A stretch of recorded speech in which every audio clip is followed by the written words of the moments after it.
Hey guys, what is up? SuperKmanrocks here, and we are here for my NACL Week 5 overview, analysis, and of course, at the end, my updated power rankings. I really appreciate you guys sticking with me through the week. If you've been watching a lot of my weekly videos, of course, I have been very sick over the course of the week so far. You definitely heard that in the LPL, LCK, and even a little bit in the LCS videos, but I'm feeling much better today, as you can probably hear in my voice. Definitely still a little bit nasally, but I would say overall, it's just the cough that remains, so it's not going to be too interrupted by the rest of the video. So really appreciate you guys sticking with me through that. But now it's time to talk about the NACL. Now, a little bit of a different week in the NACL because of the way that the schedule is structured. Unless they wanted to do like a weird way of integrating weeks, they actually have a couple of weeks in the year that are only going to be 2 days instead of 3 days, and this is one of the weeks. It just happens to coincide with the Super Week in the LCS, which I do think makes a lot of sense. So, only 2 days to cover here in the NACL, going to be one of the shorter videos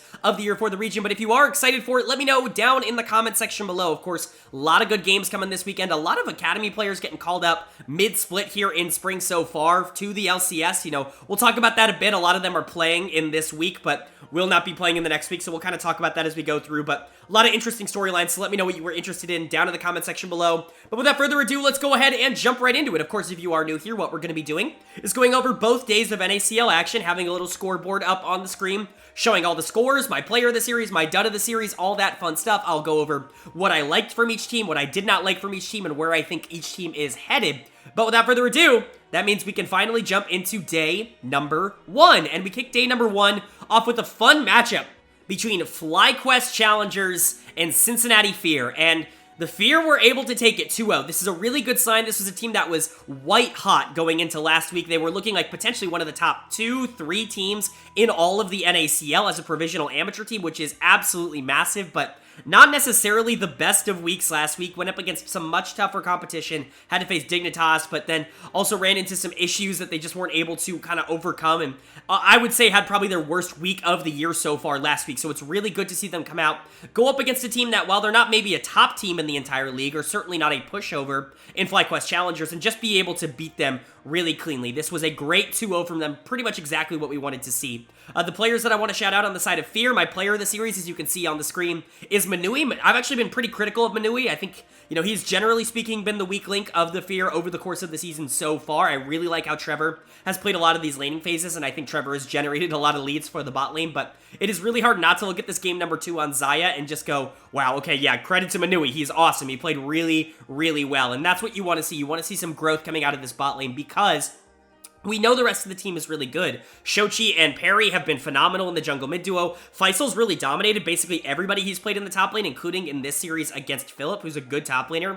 And Trevor, in my opinion, is one of the most promising support prospects in all of the NACL. So Manui catching up makes Fear genuinely one of the scariest, if not the scariest team in the NACL, and it's a really good sign to see him playing so well. The other player you got to point out in this series is Perry. While Manui was great in Game 2, he took a little bit of a backseat in Game 1 on that Seraphine, the weak side, and that was a little bit more in favor of Perry in the jungle, who had a great game number 1, and that was really, really good to see. Obviously, Perry didn't have the best of weeks last week. His kind of downswing, I would say, is a big reason why the Fear were struggling a bit over the course of last week. He just couldn't keep up with some of the, you know, top-tier junglers in the region, but this was a good sign. This was him going up against another decent jungler in UG, or at least what we all think is a decent jungler in UG. Spoiler alert, he hasn't exactly performed to that level this year, but, you know, Yuji's been a good jungler in the past, and, you know, he really beat him up, really took advantage of a lot of the advantages that Yuji was giving him. And so Manui, Perry, definitely the 2 standout members, but everybody on the side of Fear is really fun to watch and are really, really good prospects, so hard to really criticize them. As for FlyQuest, I'm not worried about this team. I just think our expectations were too high. I think we're starting to really learn what FlyQuest Challengers is. I think we were all really hopeful that especially this jungle mid duo was really going to explode and become really good. Masu's been awesome in the bot lane, and I gotta give him a lot of credit for that. He's been the shining light of FlyQuest Challengers, but I really don't think anybody else on this team has really made me go like, wow, you know, really good prospect. I think Spirax has had moments this split where he's looked good, but has been, generally speaking, disappointing, because I think we were all looking for a big breakout season from him. He was what I predicted in my preseason predictions as like my big breakout player of 2023. That did not happen. I think Yuji was another player that I think a lot of us were looking at saying like, okay, this is the year he's going to put it together. This is the year FlyQuest Challengers are going to be really competitive. And Yuji's quite frankly just been bad. He's going to get my dud of the series here, just completely out-jungled by Perry in both games, especially that game 1. But that game 2 wasn't much better. He had no pressure. He had no map control in either of the games. And that's kind of a theme. That's kind of a trend that has gone through Yuji over the past few games. And so hopefully he can figure it out, because we know he's talented. We know he's been able to play, relatively speaking, at a level like this before, because he was decent last year and he was really building a strong resume, I would say, before this split, but it just doesn't feel like it's all clicking right now, and he's really not playing well. Not to say that everybody on FlyQuest Challengers is playing bad. I think, obviously, we'll talk about it. Kitong in the support position is not going to be here much longer. Obviously, we know that Ayla is back in the LCS as of this week, and so this will be Kitong's last week playing for FlyQuest Challengers. That means Winsome is going to be back for FlyQuest Challengers. That should be a straight upgrade, and Masu has been really good, and apparently his visa is now confirmed as well, so he will actually be able to play without ping for the first time all split. He might just genuinely be one of the best AD carries in the NACL, and that would be a huge boost to FlyQuest Challengers. But outside of that, jungle mid has been very disappointing in my opinion. Top lane's been very disappointing in my opinion. We all were kind of looking to Philip to be an anchor for this team, and he just has not been that. Really, you just need to figure out a lot of consistency with this team, and I honestly don't have a lot of hope. I think they're going to be a mid-tier team. I don't think that they're going to be a disaster by any means, but this is a team that I think had expectations of potentially being top 4, top 5. I just don't think they're somewhere in that range. As for the fear on the other side, only so much you can prove in one series, but this helped to quell a lot of my fears, pun intended, that I had after last week. I just wasn't feeling particularly great about how the team didn't really rebound to a strong loss against Dignitas very well. I really wanted to make sure that they could keep their mental and keep it going, because they really hadn't been faced with that much adversity before last week, but this was a really good sign. Going up against a genuinely good team, they're maybe not a great team, but a team that can compete in FlyQuest Challengers, and just being better, I think, is a good sign, especially being able to play through Manui, being able to play through Perry, two of the players that I think struggled the most last week. It was a really good sign for the Fear, and this really does reinvigorate and re-energize some of my thoughts of them being at the top of the standings. But then we move on to our second series of the day number 1 here, our second of the first block, I guess you could say, and we had TSM Challengers taking on Team Liquid first. And TSM Challengers dominates the series. I mean, this is not close even a little bit. I know that there is a bottom 3 in NACL right now. TL First, FlyFam, CLG Faith. None of them are really all that good, but to see TL First just crumble like this and even give up a perfect game in game number 2, it's just not a particularly good look. There is a roster change I got to talk about. Mia is out in the bot lane for TL First. LJX is in. I don't really get this move. Mia has clearly not been the problem for TLF. There have been a lot of problems on that team. I think mid lane's been a problem. I think jungle's been a problem. I think support has been a problem. I think Mia's probably been the second best player on that team over the course of the year so far, but what do I know? I'm not in scrims. I'm not in comms. I don't really know what's going on internally inside the organization, so they make a change. They go to LJX in the AD carry position. It does not work out in this game number 1. Again, I don't want to overreact to somebody who doesn't have a lot of time, maybe to scrim with the rest of the team. I don't really know the situation surrounding, how long LJX has had to play with the rest of the roster, but this was a disaster of a performance. We could talk about TSM first because they looked great. This was exactly what you wanted to see from a bunch of veterans going up against one of the worst teams in the NACL, is them absolutely obliterating. Player of the series has to go to Wild Turtle. He was spectacular here. I mean, he was dominating the early game, the mid game, the late game. Bot lane, we will get into it, was a shit show for TLF in this series, and TSM really took advantage of that and really dominated the matchup. Wild Turtle was awesome. I thought he played off of Dragku really well. It really feels like Wild Turtle is getting a little bit more back into that groove. He was pretty poor, I would say, at the start of the split, or at least was having a few problems, I would say, in the first couple weeks, but I would say over the past 2 weeks or so, he's been a lot better, and I think once Dragku got in, he could really start to sink his teeth in and start developing that bot lane chemistry, and the 2v2s in particular, early on in games, have been a lot better for Turtle, so credit to him for that.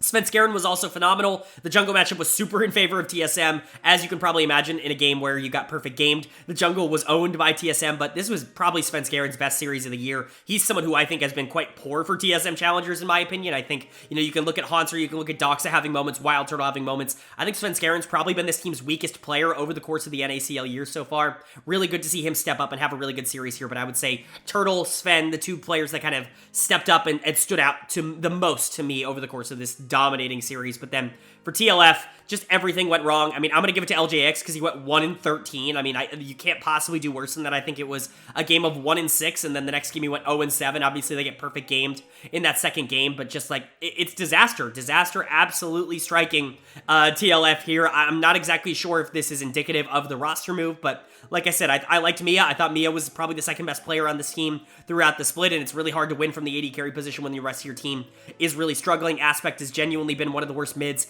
in the region. I think that, City Witty certainly hasn't been a strength for TLF. Rovex has had some really bad laning phases.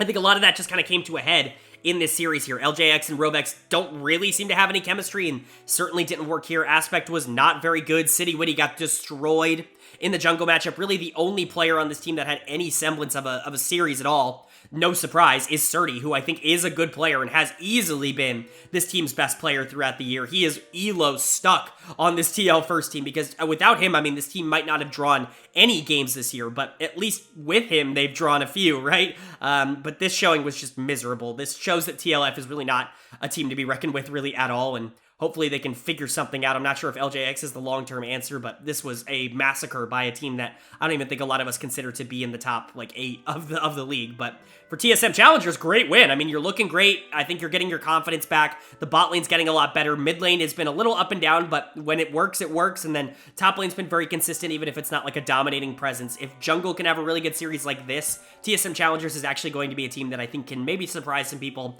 and maybe push their way into top 10, which I don't think I've been predicting for them up until this point.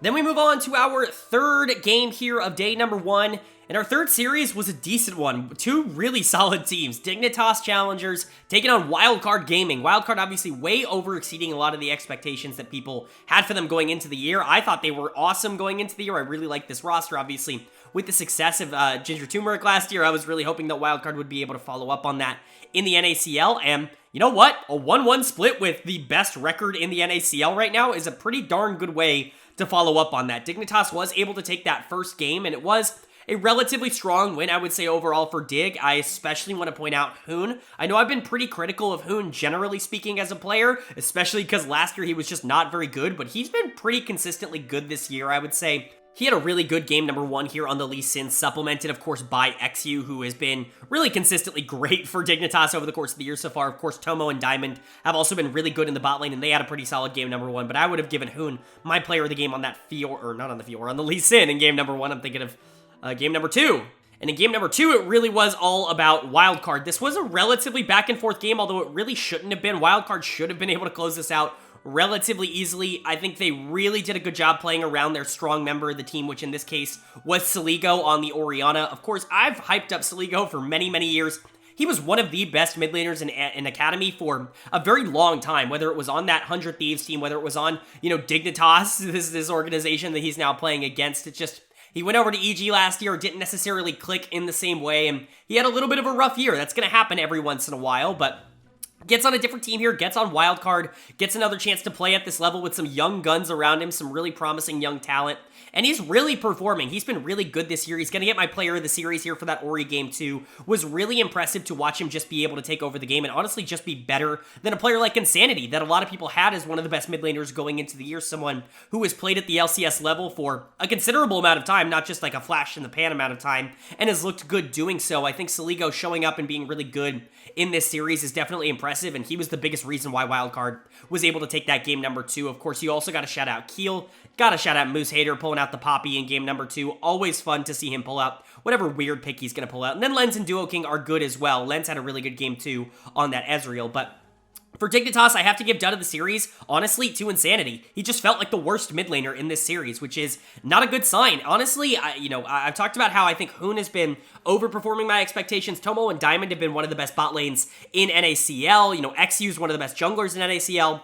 Insanity's not really living up to the hype for me right now. He's been solid, I would say, but most of the time when I'm looking at players on this team that are struggling, Insanity definitely shows up in my field of vision, and that certainly wasn't not the case for this series here. I think Wildcard definitely saw a hole in the mid lane in game number 2, and they really tried to exploit it. It was a pretty poor series, I would say, overall for Insanity. Not exactly the worst thing in the world. I think Keel on the other side for Wildcard also wasn't particularly great, but Insanity in particular just felt outclassed by Saligo even in both games. Like game number 1, mid lane was relatively even, but Dignitas was able to win pretty much every other lane, and so they were able to win the game. And then game 2, he lost hard enough for Dignitas to lose, and so definitely deserving of Dead of the Series for me, but definitely a frustrating kind of development. Hopefully he can pick his form back up because, truthfully, I really do believe he's been the worst player on Dignitas Challengers this split. But that being said, where do these two teams stand? Well, a tie for both of them isn't the worst thing in the world. Dignitas obviously would have liked to have picked up another win here. This team was 7-2-0. I mean, that is a ridiculous record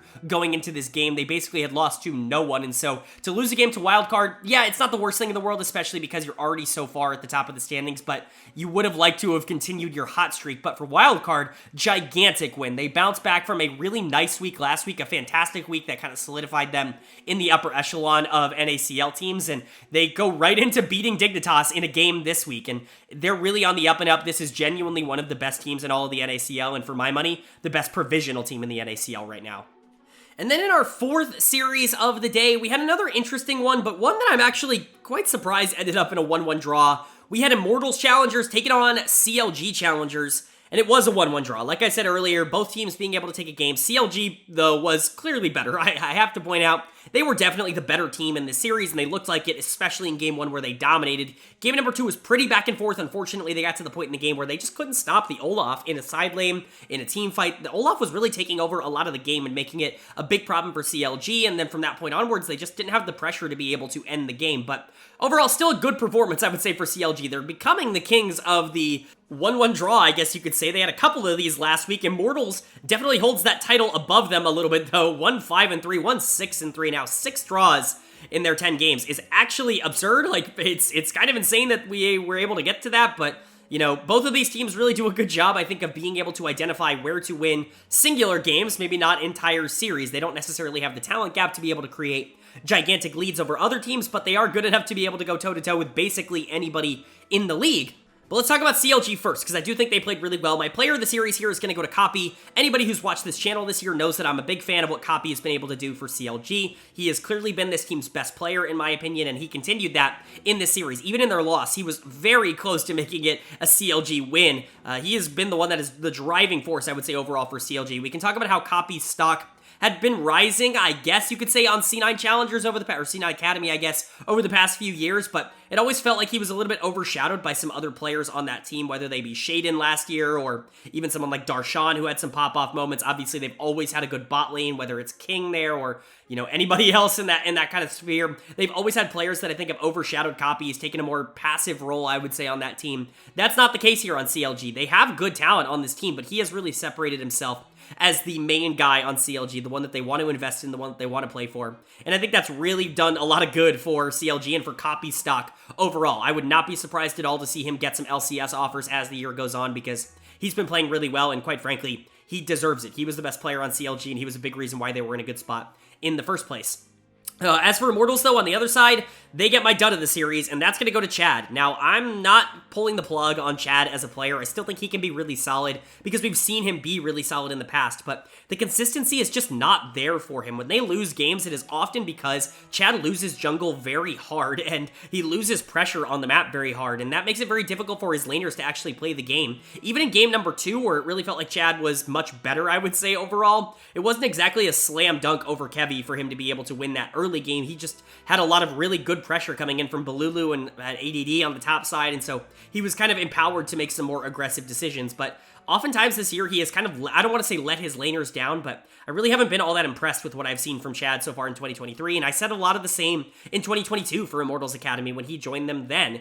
And so I'm not going to say I'm out on Chad, but I'm really starting to get a little bit lower on his current ability. I think his potential is still definitely there, but I don't know if his current ability is necessarily there to match. And so definitely still has an outlook, but not necessarily one that I'm going to be super positive on probably over for the rest of the year. But what I am going to be positive on is that maybe this team's worst player over the first section of the year in ADD had a really good game number 2 for them and basically won it on the Olaf with the pressure that he was able to create. Obviously, big credit to Balulu in the mid lane on the Ahri. I thought he had a really good game as well, but those solo laners were definitely creating a lot of pressure for Immortals, and I think without them, that team would have really struggled. So I think overall, looking at the series as a whole for both teams, Immortals looks okay. I mean, they're the exact team that we think they are, and I think CLG's in a similar boat. CLG definitely looked like the better team in this series, but that doesn't take away from Immortals. This is a team that has pretty consistently been able to hang with a lot of the other teams in the standings. That's why they're ranked just outside the top 10, but above some of the other teams that are really struggling right now, above teams like AoE. Because I do think Immortals can, like, challenge a lot of the other organizations in the league and genuinely are relatively good, but I just don't think they're going to be good enough to ever actively compete with some of the better teams, right? They're going to be able to, put up with them and, take a game here or there, but, even in a series like this, Immortals did not look like the better team compared to CLG, and they were pretty lucky to get out of game 2 with a win, considering how Copy was playing. But for CLG, I mean, you've got a star. You've legitimately got one of the better players in the NACL in Copy on your team. That should be enough to propel you to being one of the better teams in the league. We're kind of just waiting for this team to finally hit the potential that we know that they can hit. Copy's been very good. Kevy is a very good player. Jenkins was really solid in the top lane. The bot lane has been a little hit or miss. Meech and Breezy, I think, have been, for the most part, really good. Meech is so mechanically talented that it's insane that sometimes he loses lane. It almost blows my mind, but Breezy is very interactive with the map. He loves playing these engagers. He loves to play, somebody who can be a little bit flashier. The Rakan definitely comes to mind when it comes to Breezy, so I like the team composition, and I like the players on CLG. They just haven't necessarily put it together, I would say, over the course of the beginning part of the year. Hopefully, they can start getting on a little bit more of a win streak and kind of cement themselves into a position closer to top 5 or 6 rather than kind of the middling, like 7, 8, 9 position I think they've been in for the year so far. And then moving into our last bracket of games here on day number 1, games 5 and 6. Game number 5 was definitely an interesting one that I personally was really looking forward to between Evil Geniuses Challengers and 100 Thieves Challengers, and they split 1-1, another 1-1 split, but this one was honestly not what I expected it to be. 100 Thieves has just been the better team, I would say, overall in 2023 over a team like Evil Geniuses. Not to say that EG has been awful, but compared to my expectations, and I think a lot of other people's expectations of what this team was going to be, they just haven't necessarily lived up to that. I thought for sure they would be like a top 3 or 4 team in Academy. Obviously, they still don't have their bot laner. I don't know if he's ever coming. I don't know if King is just not going to play for this team, if Mobility is just going to step in full-time. Now, I don't really know what the case is, but they still don't have him here, so there are obviously some growing pains with the roster, but to see them come out, get a 1-1 draw where they honestly look like the better team against 100 Thieves, I think is a really good sign. A lot of good to take away for EG, mostly coming out of the mid lane. Ryoma was phenomenal in this series. He's an easy choice for player of the series. He dominated game number 1. They just weren't able to do anything with it. The top side of the map was disastrous. The bot side lost as well, but Shaden really had an awful game. Soul was nothing on the top side, almost got Flame Horizoned by Sniper.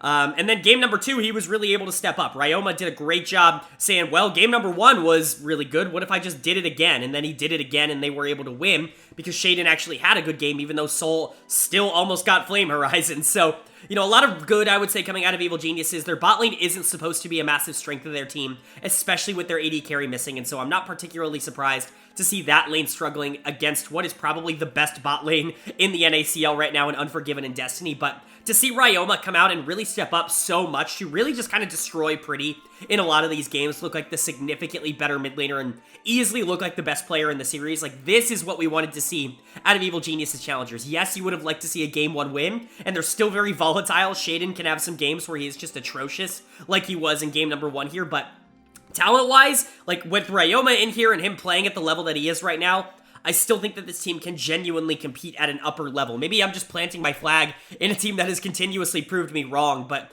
Ryoma was so good here, and Shaden has moments where he looks so unbeatable that those two together, maybe if you get a really stable bot laner in, I don't know, like King, like this team could genuinely be one of the best teams in the NACL. This was a really good series from them. I will say the dud of the series is actually going to stay on Evil Geniuses though, because like I said, it's going to go to Soul. He almost got Flame Horizon 2 games in a row. Not particularly good. He got destroyed in lane by Sniper twice. I understand that both were particularly poor matchups, but you gotta at least survive the lane, and it just didn't feel like he survived the lane. He was a pretty big negative influence, and there really wasn't anybody on 100 Thieves that was, like, particularly bad, someone who absolutely deserved dud of the series, and so, for me, it's gonna go to Soul, just because those laning stats were bad, atrocious even. But for 100 Thieves on the other side, Couple of good plays, couple of good players. Obviously, Unforgiven and Destiny are still really good. They had a really easy time in game number 1 being able to take advantage of Mobility and Smoothie, who just aren't the strongest bot lane in the league or anything like that. So you were really able to get a super strong lead and carry that into the end game. Sniper was obviously really strong as well. And I thought Yukino actually had a pretty decent game number 1, but everything kind of flipped on its head in game 2. Unforgiven and Destiny were a little bit more subdued. They didn't have a bad game, but just a tad bit more subdued. And then Sniper was still really good, but Yukino lost pretty hard along with Pretty. And then a lot of the map pressure just went over to the side of Evil Geniuses, and they did something, they did a lot with it, and they were able to take the game. It's not the worst loss in the world for a team like 100 Thieves, who are at the top of the standings, but at least you were able to take a game here. I do think EG looked better, which is a little bit concerning, especially after I felt like 100 Thieves had such a good week 4, and it really felt like they were kind of cementing themselves in the upper echelon. They were finally starting to win games and not just draw them. I think this team started like 0-3-1, and I was like, man, just win a series, please. But, we've seen, like, I think something like 5 wins in a row from this 100 Thieves team. Not the worst loss in the world, or loss, quote-unquote, not the worst draw, tie in the world, 400 Thieves here, but you would have hoped they would have been able to pick up a win, or at least look a little bit more dominant in their win, not allow the enemy mid laner to do as well as he did. But for EG, there's a lot of hope. There's a lot of upside for this team. I know they haven't exactly lived up to expectations so far in 2023, but the hope is still slowly starting to trickle in. I think this jungle mid duo could be the single best in the league if everything clicks. Obviously, there are a lot of others that I think could be that. Dignitas could be that if Insanity gets back on the right track, but Evil Geniuses is right there with them. If their bot lane can get a little bit more stable, maybe Mobility steps up, maybe Smoothie steps up, maybe King comes in. I don't really know what you want to do there. Soul has been good for most of the year, but this was easily one of his worst performances, and so you maybe just hope that it's a little bit of an outlier and you're going to be able to, not worry about that in future series. I still think that this team can genuinely compete at the highest level. It's just maybe not something that I'm going to sit there and plant my flag in like I was at the beginning of the year. Still, very, very good team, and this was a good showing for Evil Geniuses for sure. And that's going to bring us to our final series of day number 1 here, and it was an interesting one, but one that definitely went as expected. Cloud9 Challengers taking on AoE Gold, and C9C picks up the 2-0 win, as they should here. They are the best team in the NACL. Sorry, I almost say Academy basically every time, but they are the best team in the NACL, in my opinion. Obviously Dignitas right up there. They drew with Wildcard, who's a very good team. You're looking at 100 Thieves, who's also pretty good. Cincinnati Fear play really well, but for me, Cloud9, just a level above with how they're playing right now. I would bet on them to win anything, and a lot of it is just because of the talent level at their disposal that other teams just don't have. This really was a pretty dominant win in both games from them, so I'm not going to go game by game kind of talking about what happened because both games were relatively similar. Both games, especially game number 1, was Eminus just dominating early, being able to get out on the map, being able to control a lot of the pacing of the game, and then the game just ending from there. Eminus going bot lane over and over again, especially in game number 2. It became a huge problem for AoE, and they really didn't have any solution to it. Obviously, no one's really expecting a player like Darkwings to be able to keep up with Eminus. We'll talk about Eminus. This might be a swan song in the NACL after, the news that we got. Obviously, you guys watching this know that he's been promoted, but as of these games, he hasn't been promoted yet, but very, very good series. It's just not fair to put a player like Darkwings, who really just isn't on that level, in that situation. He kind of got run over in this series, and Eminus was just kind of dominating. When he's on his champions that he plays at a high level, like the Vex in game number 1, it's just it's untouchable. He's genuinely good enough to be able to beat basically anybody just based on mechanical skill. Now, he's not the only person on the team who played well. Big credit to Tomio in the jungle, who controlled the pacing, who controlled the map. Really good job from him. And then the bot lane was also really good. Lost and Zazel have been one of the best bot lanes in all of the NACL. That's probably the case just because C9's winning, right? Like, it's hard to win in this meta without a good bot lane. That's just the truth. And so C9's winning. That's how you can tell their bot lane's pretty good. And so, yeah, honestly, C9 just looks fantastic. There really isn't a lot of analysis to do. Eminus is ridiculously good for this level, mechanically speaking, and there's really not a lot of praise that I can give them that I haven't already given them. As for AoE, not exactly the series you wanted to have here, but it wasn't particularly surprising. I think the surprising part was your bot lane getting run over nearly as much as it did. I think the bot lane, quite frankly, has been like the consistent strength for AoE. I know there's been some games that Gamsu's looked really good. I know there's been some games that Darkwings has looked really good, and I really like those two players as prospects. Well, maybe not Gamsu as a prospect. I like Gamsu for this level, but I like Darkwings as a prospect. But Lynx in particular has been probably the best player on AoE this year, in my opinion. He's been really good, especially in a lot of their wins. They know how to play through him, and he's pretty consistent. He's not really someone who's going to get destroyed in their losses, or so I thought, because he got destroyed this series. He didn't look like he was really in the game at all. I'm not saying mentally, I mean, like, in the lane. It didn't feel like he was ever in a position where he could actually compete with the talent above him, and I feel like that's just the difference between a team like AoE and a team like C9C, right? AoE is going to be able to hold their own against Immortals challengers and Golden Guardian challengers and TSM challengers and FlyQuest challengers and some of these teams that, you know, are good, but they're not, like, dominant in that way. But Cloud9 is just going to strangle every ounce of gold that they can get out of you, and they're going to dominate the map, and that's what they did here. So Lynx is going to get my dud of the series. Eminus is going to get my player of the series. As for the outlooks of these two teams, I mean, AoE looks like we thought they would. They are a team that I have right below a lot of the teams that are probably contending for top 10, you know, below Immortals Academy and TSM Academy and, you know, FlyQuest Academy, teams like that are kind of lower on the pecking order, but I do have them squarely above, you know, the bottom 3 teams in the league, you know, TL First, CLG Faith, FlyFam. They are definitely better than them, and they have showed a lot more upside than them, but I just don't think this is a team that is genuinely going to be able to compete with a lot of the challengers teams. I feel like, you know, bottom 4 is locked in. It's hard to call them a bottom 4 because I do think they are substantially, I should say, better than the bottom 3, but, you know, AoE is who they are. They're not going to be able to go up against a team like Cloud9 challengers and come out alive, but for C9C, this is just another day in the life, right? Like, you're the best team in the league, and you continue to prove it. Eminus looks unstoppable. Tomio, when he gets ahead, looks unbelievably good. Lost and Zazel have been incredibly consistent down in the bot lane, and even though Fake God wasn't particularly good this series, he wasn't bad either. It was just kind of game 1 was a little meh, right? He was losing a little bit up on that top side, but overall, C9C is just way, way too good, right? I want to see them face better competition. It's not really a lot of analysis I can give you here. It's just C9 taking care and taking advantage of a team that they absolutely should beat. That's going to bring us now from day 1 to day number 2 of week 5 NACL action, our final day of the week here. And we closed it off with some interesting ones. I'm really excited to talk about this day because there are a lot of really interesting matchups that I think maybe didn't go as we expected, but in a good way, where I think a lot of people actually stepped up here. So let's start off with our first series of the day, the Cincinnati Fear taking on Team Liquid First. And this definitely did not go the way I expected because TL First actually won a game, which is quite surprising, especially considering how they performed on day 1 of week 5. Quite the turnaround from that to just go into this matchup against one of the best teams in the NACL, or at least one of the upper teams in the NACL, in the Cincinnati Fear, and actually be able to take a game 2 off of them. I actually think both teams performed relatively well here. I would say the Fear still generally looked better overall. Their game 1 win was a lot more dominant, at least from that perspective, but TL honestly looked pretty solid here. TLF, honestly, a lot of the players stepped up. A lot of them looked a lot better than I had been giving them credit for. My player of the series is still going to go over to Manui on the side of the Fear. Still think that his bot lane performances have really improved as the year has gone on. I was really concerned, like I said before, about how he was playing in the first couple weeks of the season here, but I feel like in the last couple of weeks, since the Fear have kind of really got on track, basically week 3 onwards, it really does feel like Manui has really stepped up his game. You know, earlier on, it very much felt like Trevor really dominating and controlling the laning phases. It very much feels like the opposite now, where Manui's the one stepping up and really controlling a lot of the action that's going on in the bot lane. Of course, he's not the only one on the Fear to play well in this series. You gotta give a lot of credit to Faisal in the top lane, who was awesome in that game number 1 on the Gwen. Super fun to watch.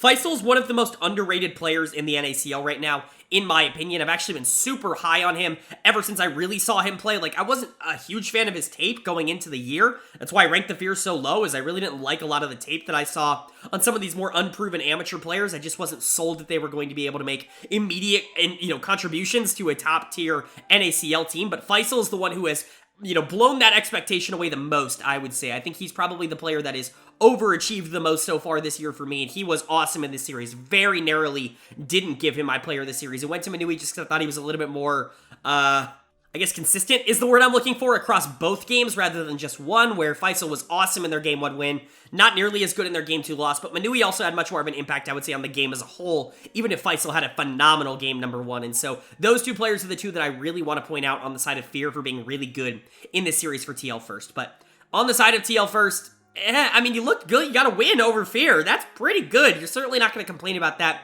I am going to give my dud of the series to somebody on this team because I do think that the worst games were TL First players, if that makes any sense. Like, if you're comparing the games that TL First had in game 1 to the games that the Fear had in game 2, TL's game 1 was way worse, and that's why City Witty is going to get my dud of the series. I don't think there was any of the 10 players in the series that had a bad 2 games, so poor City Witty, who was really good in game number 2, is going to get my dud of the series here, because I do think that he had the worst individual game, which was his game number 1 on that Jarvan. Obviously, he really rebounded on the Jarvan in game number 2, but that game number 1 just did not go the way he wanted it to, and for that reason, he's going to get my dud of the series. But overall, it's a positive outlook for TL first. You were able to take a game off of the Cincinnati Fear, one of the upper teams in the NACL, and you did it relatively convincingly. Pretty much everybody on the team was holding up. Aspect had a much better game than he normally does. City Witty was really good in the jungle. Those two, I think, were really the driving force for me in that game number 2. But overall, everybody on TLF really stepped up in that game 2, and that's really impressive to see. I'm not exactly sure that that's going to be replicable by this team, in the future, especially against teams of this caliber. But to be able to pull out a draw, in a single round robin format against one of the upper teams in the format is absolutely huge. It's really going to help their record. I'm not sure it's really going to matter. They very much feel locked into that 14th place slot right now, but it's still it's a draw. It's not bad. And, even if some of the players played poor in game number 1, they really rebounded and played a lot better in game number 2. So hopefully we continue to see a lot more growth from TLF.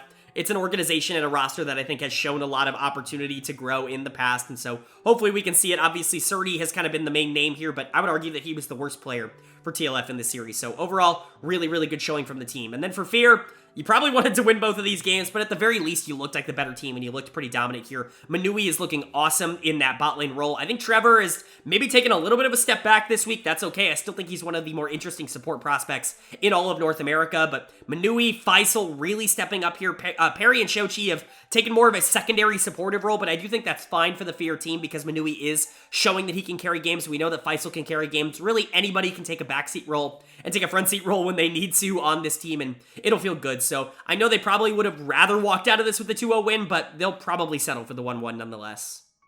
And then moving on to our second series of day number 2, we had Golden Guardians Challengers taking on CLG Faith. And Golden Guardians Challengers predictably is able to get the 2-0 here, like we thought the Fear would be able to do in Series 1, but this time they actually go and do it. Good for Golden Guardians, man. This team has only gotten better as the split has gone on. I really, really like their carry duo of Young and Array. I think both of them have been really good so far this year. If the top side can stay more consistent, I think the team can be really solid. Prismo's a really good support for this level, and I think Golden Guardians really has a chance to be like a genuine top 6-ish team in the league if they continue to grow, and they really showed off a lot of that here. Yes, it was against a poor team, but it was still a lot of good. Now, I got to talk about some roster changes. Of course, we talked about Aaron coming into CLG Faith a couple of weeks ago, but now Saranok is out in the mid lane for CLG Faith as well, and Town is returning to CLG Faith. So it really is a lot more similar to their Proving Grounds team from last year, which is interesting. Obviously, you've worked with these guys before. You want to bring them in. Not that the rest of the team is all that similar, but at least the organization knows what they're going to be getting in some of these players. But for Golden Guardians, it didn't really matter. They were able to take over. Obviously, putting a mid laner and a bot laner into a new team, it's going to take some time for these guys to gel, and so I'm not particularly expecting CLG Faith to turn it around immediately, but gotta point out that Golden Guardians was much better here. Array is going to be getting my player of the series. He just continues to look really, really good on this team. A lot of people have been hyping Array up for a very long time in the scene. I've never necessarily been all the way on board, but he is having probably his most impressive split to date, in my opinion, right now with Golden Guardians. He's looking really good. Obviously, I still think Young is the prospect to watch on Golden Guardians Challengers, but Array is certainly not super far behind. Prismal obviously is going to make an AD carry that he plays with look better as well, but I do think Array is looking really good in terms of positioning and early game 2v2ing.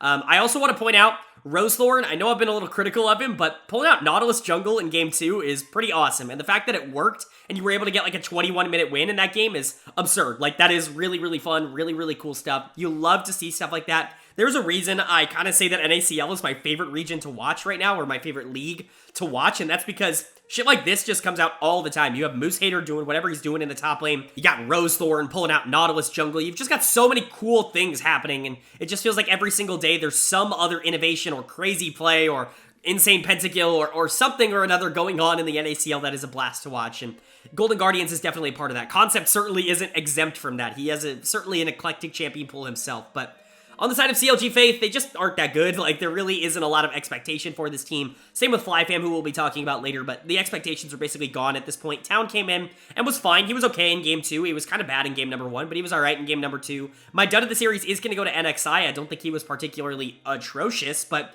if I had to say who I thought the worst player on the team was, it was probably NXI. I still don't think Bajani in the top lane is very good, at least for this level right now. Obviously, all of these players could probably become good in the future with the right coaching, with the right system around them, but they just haven't been playing particularly well. Topside is definitely a problem for CLG Faith, which is a huge question mark considering that you're bringing in new people on the bot side of the map, and so you're really just hoping that eventually something here fixes, because right now, it just doesn't feel all that cohesive, and it just doesn't feel like it's going to get better at the moment, which is okay. Hopefully you can get something out of some of these players that you're bringing back in for CLG Faith. But as for Golden Guardians Challengers, like I said, I do like the projection of this team. I'm not exactly sure they're going to be in the top 6 because it's so contested, and there really are a lot of competent and good NACL teams right now in the region, in the league, but Golden Guardians is definitely one of them. This is a team that it definitely deserves to be considered in the top 10 for sure, but, in the top 8, top 6, like somewhere around there, which is just not what I expected going into the year. I thought for sure they were going to be one of the weaker, if not the weakest Challengers team, NA Challengers team in the league, but that is just not the case. They have really overperformed my expectations. Young in particular has been awesome. Rosethorn and Concept have really settled down on the top side and really not been weaknesses, which is all they don't need to be. And then Array and Prismal are awesome in the bot lane and genuinely, a lane that is pushing this team forward. Golden Guardians has been a lot of fun to watch, and I'm just hoping they can keep it up. But that's going to bring us to our third series of day 2 here, and it's a classic rivalry here in NA. We always like seeing those here down in the NACL. We had TSM Challengers taking on Cloud9 Challengers, and C9C picks up the win. Not particularly surprising, a 2-0 series win coming in from C9C. They are the better team, and they absolutely proved it here. TSM has done a pretty good job, I would say, of taking care of some of the teams that are lower in the totem pole, but at the end of the day, they're just not a team that's going to be competing at the upper echelons of the NACL, quite like a team like C9 will be able to.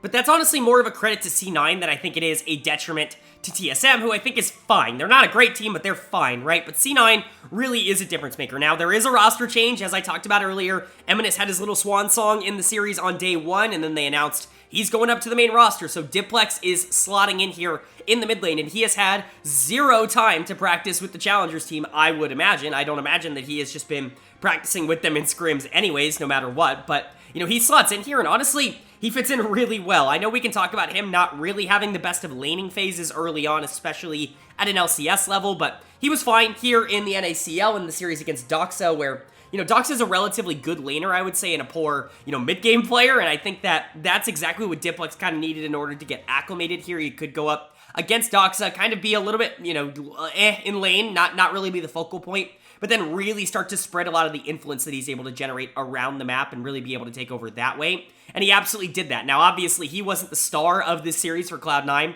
That is absolutely lost in the bot lane, who was phenomenal. Again, he's been phenomenal all year long. Ever since he came over, he's just consistently been one of the better AD carries in the entire region, which is saying something, because there's a lot of good ADCs in the NACL right now. I think that and support are probably the 2 most stacked roles in the NACL, and I think that's definitely showing through in an AD carry, kind of dominated meta. But Lost in particular continues to look like a top-tier player at this level, someone who can actually just win you games by himself. He really outclassed Wild Turtle and Dragku, who, did play a lot better in Game 2. I will give them credit for that. A lot of the active plays that TSM were making were through their bot lane in Game 2, but Game 1 was a disaster for TSM, and that definitely was on their bot lane as well. Of course, not just their bot lane, but we'll get to that. Lost looked great. The other player you really got to shout out for C9 is Fake God in the top lane. I've been a little bit up and down on how Fake God has performed. He's definitely felt like the player on the team that has gotten the short end of the stick in terms of the resources. He's the weak side player on a team full of players that are really, really good. But maybe with Diplex coming in,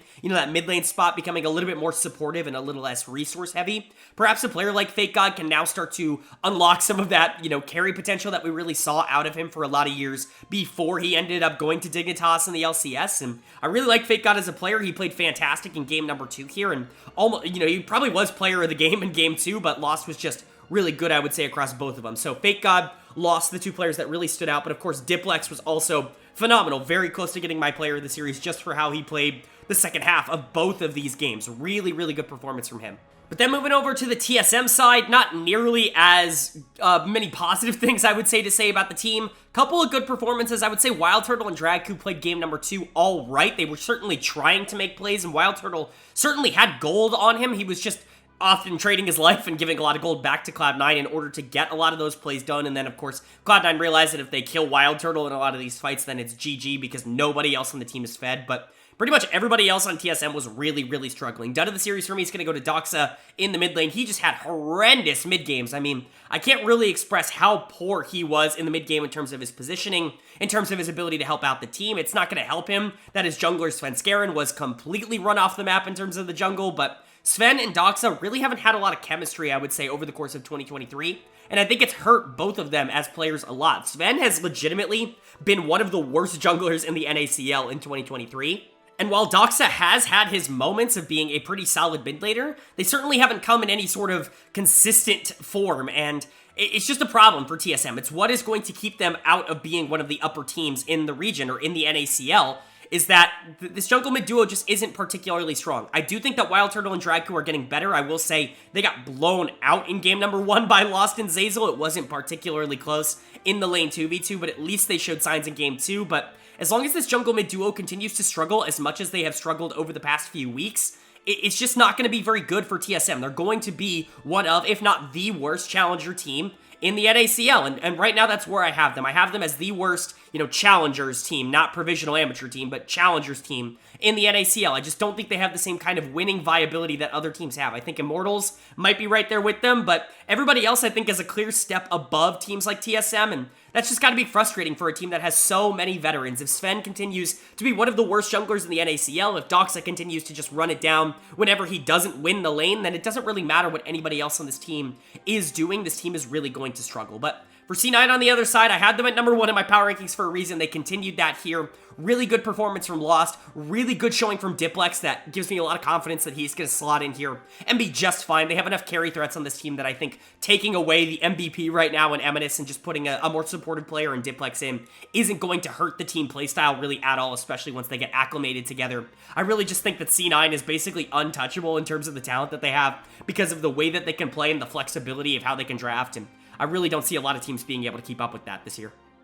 Moving on now to our 4th series of day number 2, and it's a good one. 2 teams that I do think are pretty strong. Obviously, one maybe a little stronger than the other, but we had FlyQuest Challengers taking on Wildcard Gaming, and it's a 1-1 draw. This is not particularly shocking, although Wildcard certainly had a chance in game number 2. FlyQuest had a chance in game number 1, but I would say game number 2 was incredibly close, and they are very lucky they had a hyper-fed top laner in that game to be able to carry them across the finish line, but that's what we have to talk about first. Of course, game number 1, going to Wildcard, Lens was really good in this series. Lens and Duo King both had very good laning phases, and I really want to shout them out. Masu was actually pretty solid in game number 1, but I felt like Masu actually made quite a few mistakes in game number 2, and that was the big reason that Wildcard was actually in that game, was Lens was really popping off in that game number 2. He had a great game 1, he was probably the player of the game in game 1, and then he had a great game 2, and almost carried Wildcard to that win, but at the end of the day, you can't stop a hyper-fed Fiora as an AD carry, and that's really just the truth, right?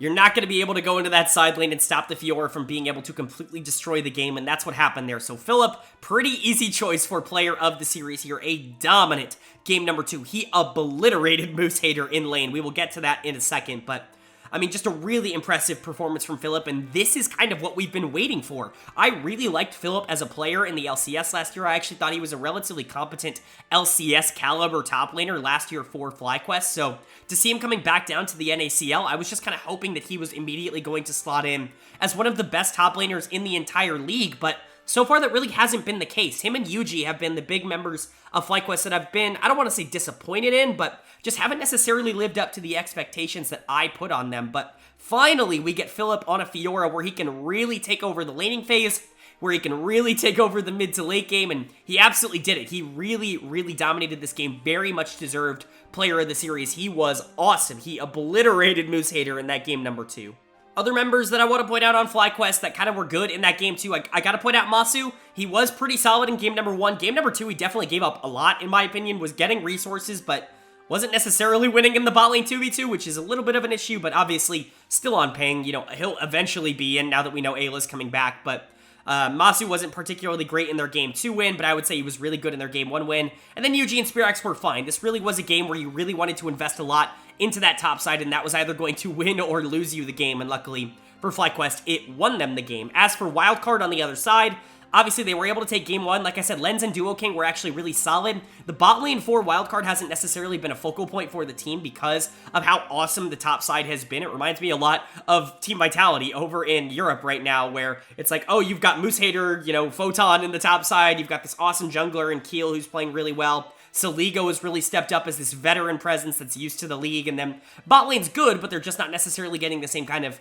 recognition. I thought Lens and Duo King were definitely the stars of wildcard in this series. Saligo was also really good in game 1 in their win, but was definitely out of position quite a bit on that Azir in game number 2, but unfortunately my dud of the series is going to go to everyone's favorite top laner, Moose Hater. He just got obliterated in game number 2. Sometimes it happens. He pulls out the Camille in game number 2, and he gets completely and utterly run over, right?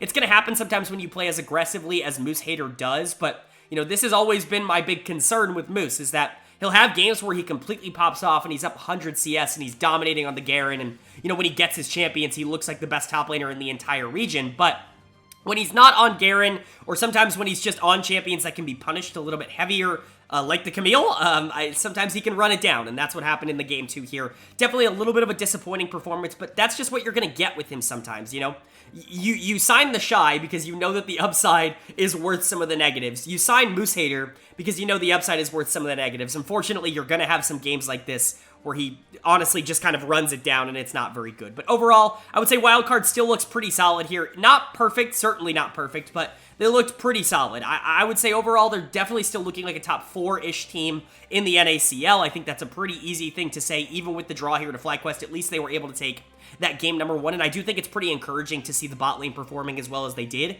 in this series. Hopefully the top side can get a little bit more consistent. That's always going to be the dream, but still the talent on this team surpasses a lot of what the rest of the league is going to be able to kind of output, and that's always going to keep them near the top of the power rankings. But for FlyQuest, this is honestly a pretty good showing. This is a team that has looked relatively boring, I would say, over the first couple of weeks. Talked about that in day number 1, but this is a good showing, I would say, overall. Philip finally having like a breakout-worthy performance in game number 2 is definitely a good sign. Hopefully the rest of the team can continue to build on that. Masu has been really good, and obviously, I need to point out that the lineup's changing a bit. Winsome's coming back in because Ayla is back into the LCS lineup. Winsome should be a pretty big upgrade in the bot lane, and Masu also getting his visa means that hopefully he's going to be even better now that he's not on 7,000 ping, and so hopefully FlyQuest can kind of get back on track and get a little bit better as the season progresses here, and I actually genuinely do think this was a pretty good sign that is definitely possible for this team.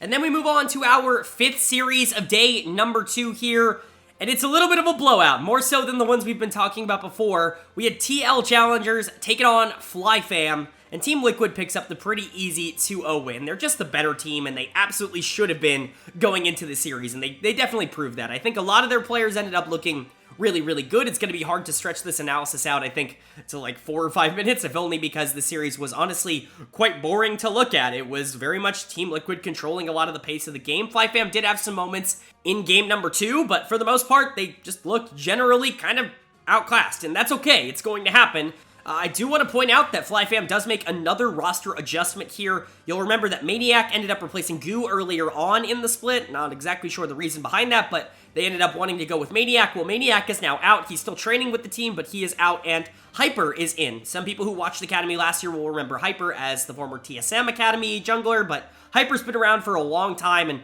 Hyper's a decent player. I think he had a pretty poor year in 2023. I definitely talked about that a lot on the channel, or 2022, I should say. I definitely talked about that a lot on the channel last year, but coming in, I do think he should be a stabilizing force for this FlyFam team, at least some level of, consistency at this level. Of course, you have Instinct, you have Sword, so you now have a couple of players who have at least played at this level before. I'm not saying it's going to completely change your outlook on the team, but hopefully it'll at least do something. Unfortunately, in Series 1 here, it wasn't particularly perfect. Hyper actually wasn't all that bad, and he definitely looked like an upgrade to what Maniac and Goo had been offering earlier on in the split, but still, I don't think they necessarily are going to turn into a competitive team overnight. TL is really, really good, and unfortunately, FlyFam was just not able to keep up with that. Arrow is going to get my player of the series here, although I think you could realistically give it to quite a few people. Arrow was really dominant in game number 1. That's really where he stood out, and I think that was the most dominant game anybody had in the series, but you could very realistically give this to Bradley for his game number 2 on the Olaf.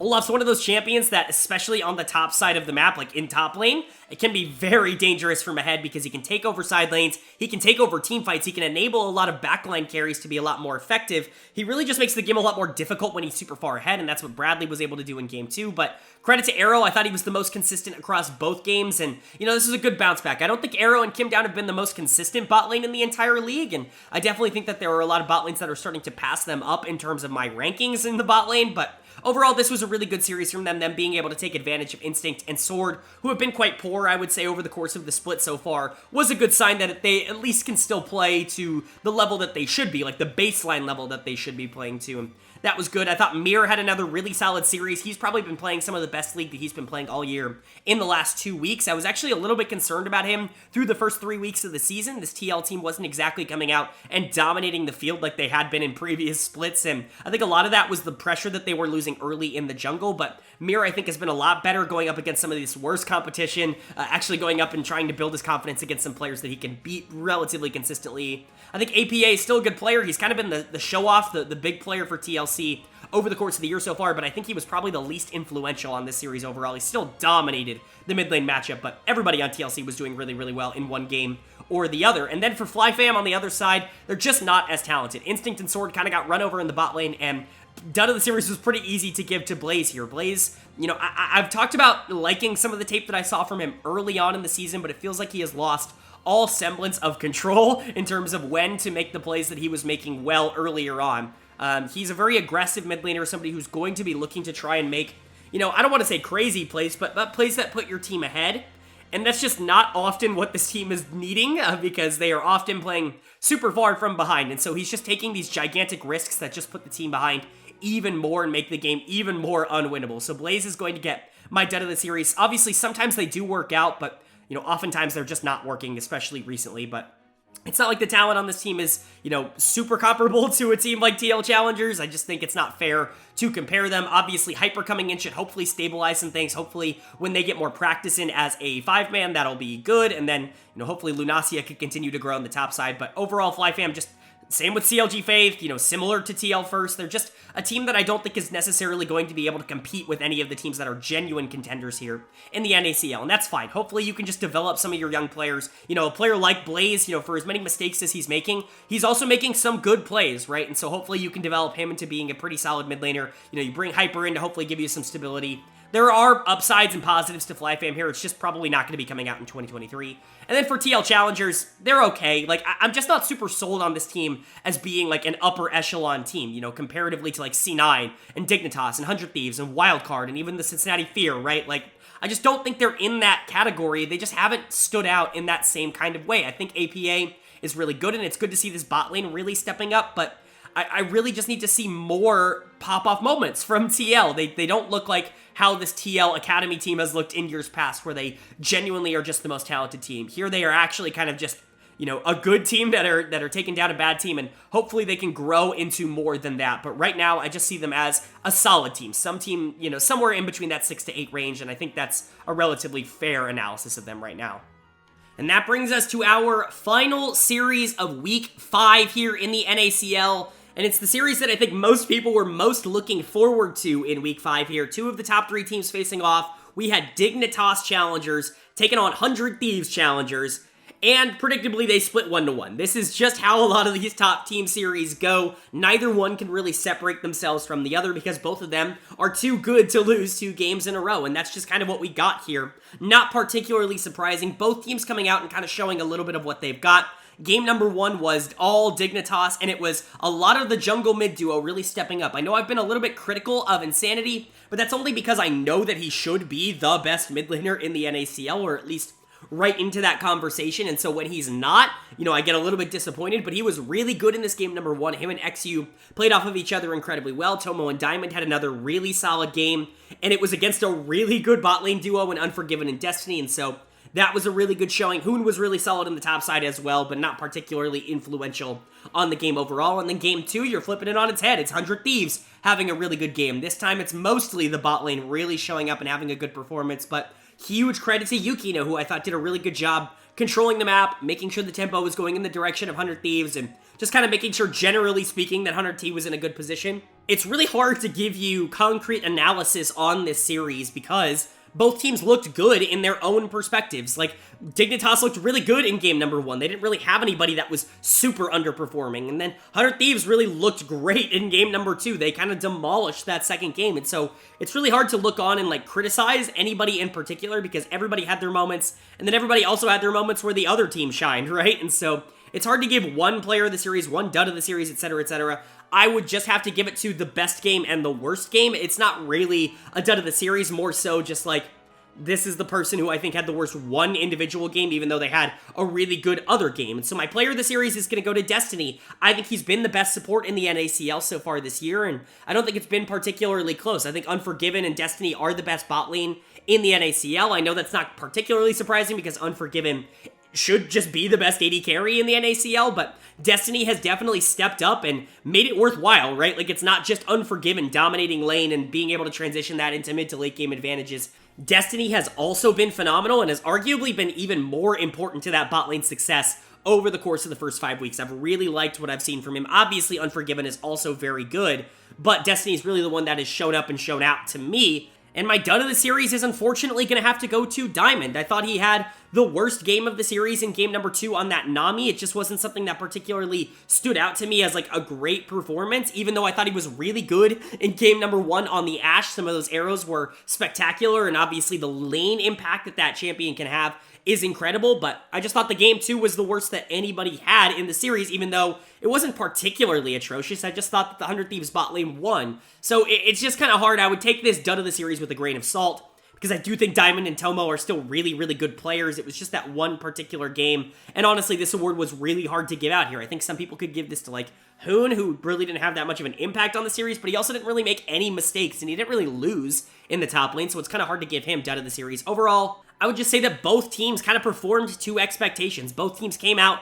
and showed that they deserve to be in that conversation for top 3, top 2 in the region. 100 Thieves with a really solid win in game 2, probably the more dominant win, which is really encouraging because Dignitas is, probably conceived as the better team up until this point, but Dignitas still looking really solid in their game 1 win over a team that is really, really good. Their bot lane showing up against the best bot lane in the NACL is a really good sign. Insanity having a really nice bounce back performance, one of his better ones in recent weeks, against a very good team in 100 Thieves is a very good sign.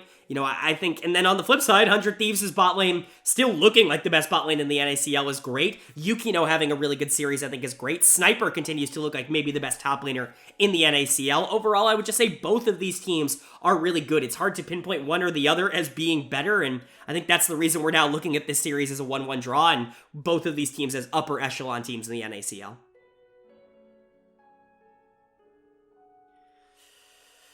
All right, that is going to do it for my NACL Week 5 overview and analysis of both days across the weekend. Up on the screen now, you're going to see the updated NACL standings after 5 weeks of action. Of course, any ties will just be broken in alphabetical order. In the first column on the right, you're going to see my updated power rankings. In the second column, you're going to see how those have changed from last week to this week. So let's go ahead and go over the biggest risers, biggest fallers. Oh, wait.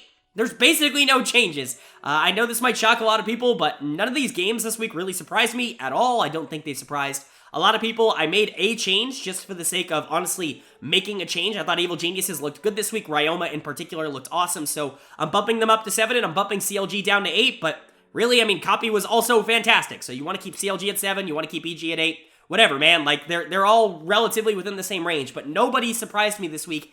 Everybody played to expectations, and I don't really think that anything really changed my mind, and so I'm not going to waste too much time talking about the power rankings because, truthfully, they are the exact same as they were last week. But we can talk about my player of the week and my dud of the week. Again, very small sample size. What with 16 teams in the league, only having 12 series, there's not really a lot of options for player of the week, dud of the week. There's not a lot of people playing a lot of multiple games, and so definitely a little bit more of a smaller pool here, but My player of the week in week number 5 in the NACL is going to go to Manui on the Cincinnati Fear. I thought this was easily his best week in the NACL so far. I've been calling him the weak link of Fear, but really this week he stepped up and was probably the driving force for that bot lane and for that team in general to be able to take 3 of the 4 games that they played. Yes, they would have liked to take a game over TLF, but Manui certainly wasn't the problem in that game, and you got to give him a lot of credit for really stepping up this week. My dud of the week, on the other hand, is going to stay in the TLF